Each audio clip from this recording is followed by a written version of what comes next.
মধ্যপ্রাচ্যের উত্তেজনার মধ্যে নতুন করে হুমকি দিয়েছেন মার্কিন প্রেসিডেন্ট ডোনাল্ড ট্রাম্প। তিনি বলেছেন, ইরান যদি কাতারের এলএনজি স্থাপনাগুলোতে আবার হামলা চালায় তাহলে যুক্তরাষ্ট্র ইরানের সাউথ পার্স গ্যাস ক্ষেত্র পুরোপুরি ধ্বংস করে দেবে।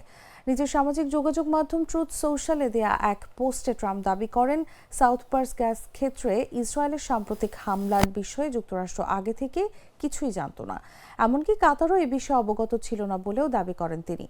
ট্রাম্প আরও বলেন, ইসরায়েল আর এই গ্যাস ক্ষেত্রে হামলা চালাবে না যদি না ইরান নিরীহ কাতারের ওপর আক্রমণ চালায়। মার্কিন প্রেসিডেন্ট বলেন, এ ধরনের পরিস্থিতি তৈরি হলে যুক্তরাষ্ট্র ইসরায়েলের সহায়তা থাকুক বা না থাকুক এমন শক্তি প্রয়োগ করবে যা ইরান আগে কখনো দেখেনি।